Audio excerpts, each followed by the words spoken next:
అందరికీ good afternoon.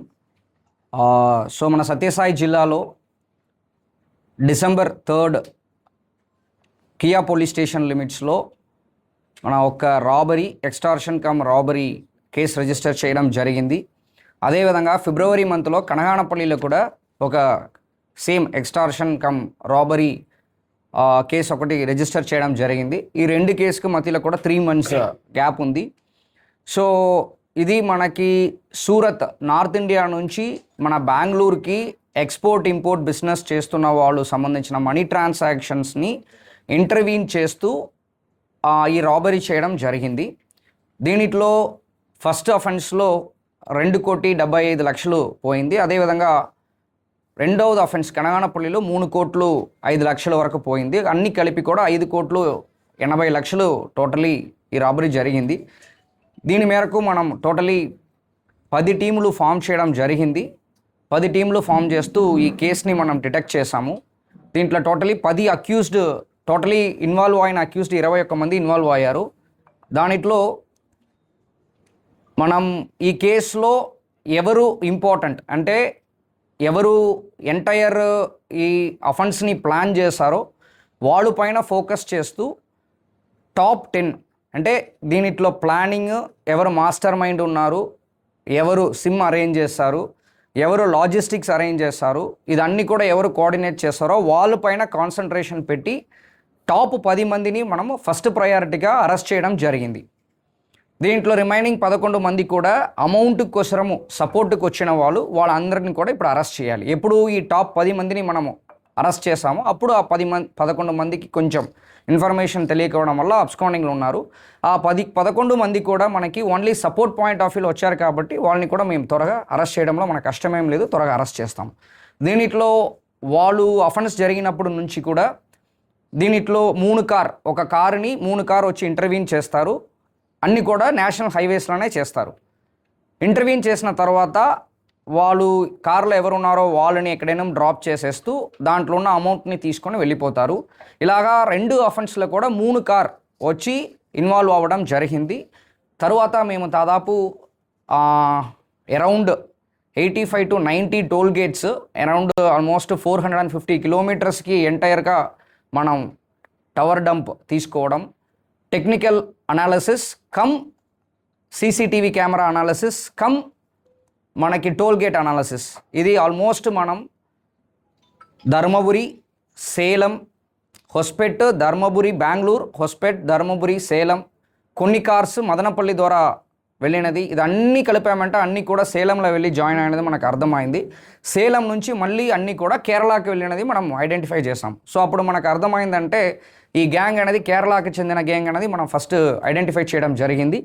తర్వాత ఈ పాత అఫెన్స్ అన్ని కొన్ని తీసి వెరిఫై చేయడంలో ఇది రాప్తాడులో జరిగినప్పుడు కూడా 2023లో రాప్తాడులో జరిగింది. అదేవిధంగా రీసెంట్గా ఒక దెండులూరు మన ఏలూరు డిస్ట్రిక్ట్లో జరిగినది, అన్నీ కూడా క్లబ్ చేసి చూసినప్పుడు ఇంకా అదర్ స్టేట్స్లో కూడా ఫర్ ఎగ్జాంపుల్ తమిళనాడు, కర్ణాటక, తర్వాత తెలంగాణ, మహారాష్ట్ర, మధ్యప్రదేశ్, ఇది అన్ని చోట్ల కూడా వీళ్ళు అఫెన్సెస్ చేసినది మనకు బయటకు వచ్చింది. దాదాపు 6 స్టేట్స్లో ఈ విధమైన ఎన్హెచ్లో వెళ్ళిన వెహికల్స్ని ఇంటర్వ్యూన్ చేస్తూ ఇలాంటి అమౌంట్ని తీసుకున్నదన్న విషయం మనకు తెలిసింది.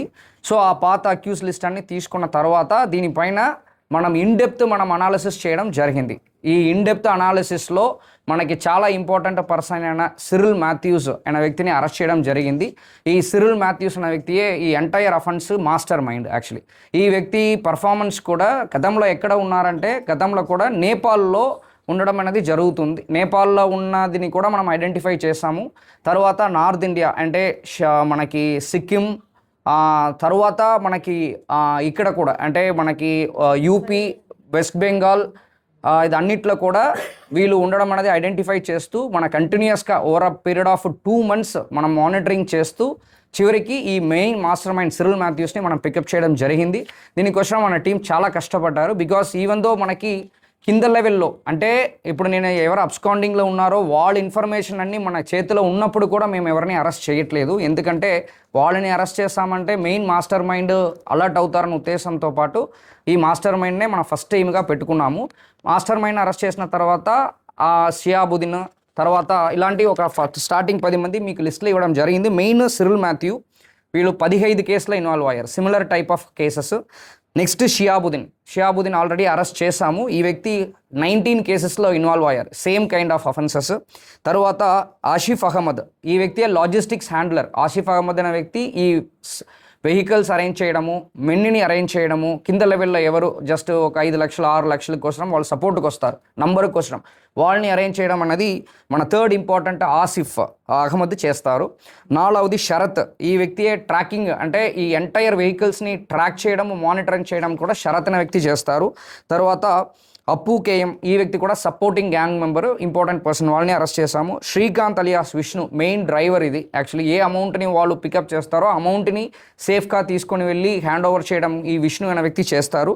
తర్వాత అబు నిషాద్ అనేది చాలా చాలా ఇంపార్టెంట్, ఎందుకంటే అబు నిషాద్ ఒక అఫెన్స్లో వాళ్ళు సిమ్ 8 to 10 సిమ్లు కొనుక్కోవడము, దాన్ని ఈ అఫెన్స్కి మాత్రం వాడడము, తర్వాత అది దాన్ని డిస్పోజ్ చేయడము, ఇది కోఆర్డినేట్ చేయడం అబు నిషాద్ అని చెప్పి సిమ్ సప్లైని అరెస్ట్ చేశాము.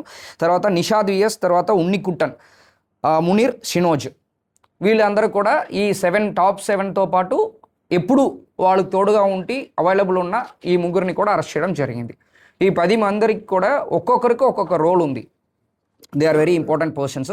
వాళ్ళందరినీ కూడా అరెస్ట్ చేయడం జరిగింది. దీని హయ్యెస్ట్ కేసెస్ చూసామంటే ఈ సిరిల్ మాథ్యూస్, షియాబుద్దీన్, ఆసిఫ్ అహ్మద్, వీళ్ళు ముగ్గురికి high number of maximum cases ఉంది. ఎందుకు మ్యాక్సిమం కేసెస్ ఉందంటే వీళ్ళే సెంటర్, మాస్టర్ మైండ్, వీళ్ళని చుట్టే అన్ని అఫెన్సెస్ జరుగుతుంటాయి. సో ఒక అఫెన్స్కి తీసుకొని వచ్చిన వాళ్ళని మళ్ళీ ఇంకొక అఫెన్స్కి తీసుకొని రారు, వాళ్ళ ద్వారా ఇన్ఫర్మేషన్ పోతాయని చెప్పేసి ఇది ఒక ఎంఓగా చేస్తారు. సో దీంట్లో ఏంటంటే ఇంకా కూడా మేము దీంట్లో దర్యాప్తులు కంటిన్యూ చేస్తాము. అంటే ఇది జస్ట్ ఇప్పుడు మేము వాళ్ళ దగ్గర నుంచి 1,26 లక్షలని ఇమీడియట్గా మనం ఈ 10 మంది తరపు నుంచి వాళ్ళు కొన్ని ఖర్చులు కూడా పెట్టేశారు. అది కాకుండా మనం ఇమీడియట్గా 1,26 lakhs సీజ్ చేసాము. ఇంకా 11 మంది దగ్గర కూడా సీజ్ చేస్తాము. వాళ్ళు ఇన్వాల్వ్ చేసిన 3 వెహికల్ని సీజ్ చేసాము, అది కిందకు ఉంది. ఇంకా ఒక 2 ఇనోవా, ఇంకా కొన్ని అమౌంట్ అని మనం సీజ్ చేయాల్సిన బాకీ ఉంది. అది కూడా కమింగ్ డేస్లో ఎఫర్ట్స్ పెడతాము. మళ్ళీ వీళ్ళని పోలీస్ కస్టడీకి తీసుకుంటాము. పోలీస్ కస్టడీకి తీసుకున్న తర్వాత వీళ్ళు ఎక్కడెక్కడ ఎక్స్పెండిచర్ చేస్తారు, ఏదైనా ప్రాపర్టీస్ కొనుక్కున్నారా, అదన్నీ కూడా ఎంక్వైరీ చేస్తూ ఫర్దర్గా ఇది హైయర్ ఆఫీసర్స్ దృష్టిలో కూడా పెట్టేసి ఈ ఫర్దర్గా ఇన్వెస్టిగేషన్ ఏ విధంగా తీసుకుని వెళ్ళాలనేది కూడా చూడాలి. ఎందుకంటే ఇది మల్టిపుల్ స్టేట్స్లో ఈ అఫెన్స్ చేస్తున్నారు కాబట్టి ఇదన్నీ కూడా కోఆర్డినేట్ చేసి చేయాల్సిన పని కూడా దీంట్లో ఉంది. సో ఈ క్రైమ్ సత్యసాయి జిల్లా district police and Andhra Pradesh police నుంచి వీఆర్ ఫీలింగ్ ప్రౌడ్. అంటే ఇది ఆల్మోస్ట్ 108 days ఈ ఆపరేషన్ని మనం కంటిన్యూస్గా చేసాము. బికాస్ ఎక్కడ కూడా వీళ్ళ అఫెన్స్లో ఏ క్లూస్ కూడా వదిలేయట్లేదు. ఫర్ ఎగ్జాంపుల్ కారు వచ్చింది, కారు ఫేక్ రిజిస్ట్రేషన్ నెంబర్. మనము టోల్ గేట్స్లో చెక్ చేసినప్పుడు ఫస్ట్ టోల్ గేట్లో ఒక నంబర్ ఉంటాయి, సెకండ్ టోల్ గేట్లోనే నంబర్ మారిపోతాయి. సో నంబర్ ఒక్కసారి ఫేక్ రిజిస్ట్రేషన్ నెంబర్ అయిపోయిందంటే తర్వాత కారు గురించిన డీటెయిల్స్ 0 అయిపోతాయి. తర్వాత నంబర్ ఉందంటేనే కదా మనం పర్సూట్ చేయగలుగుతాము. నంబే ఫేక్ అయినప్పుడు మనం పర్సూట్ చేయలేము. రెండవది వీళ్ళు ఎక్కడ కూడా నార్మల్ కాల్స్ని వాడరు. యాక్చువల్లీ మొబైల్ అనేది వాడినట్టు ఎక్కడ మనకు ప్రూఫ్ ఉండదు. సో తర్వాత మేము టెక్నికల్ డేటాని చెప్పలేము కాబట్టి సో ఆ తర్వాత మేము టెక్నికల్ అనాలిసిస్, మన ఐటీ కోర్ టీం కూడా చాలా బాగా కష్టపడ్డారు. దీంట్లో technical team, Sathya Sai district technical team కూడా చాలా ఇన్డెప్త్గా వెళ్ళి ఇది ఒక చెప్పాలంటే నేపాల్ అదర్ ఇంటర్ స్టేట్ కాకుండా ఇంటర్నేషనల్ పరంగా వర్క్ చేసినట్టు. బికాస్ ఈ మెయిన్ సిరిల్ మాథ్యూస్ అనే వ్యక్తి మ్యాక్సిమం డేస్ నేపాల్లోనే ఉంటారన్నది కూడా మేము ఐడెంటిఫై చేస్తాం. తర్వాత ఒక రైట్ టైంలో మనము అరెస్ట్ చేయడం అలాగా ఫాలోఅప్ చేసేసి అరెస్ట్ చేయడం జరిగింది.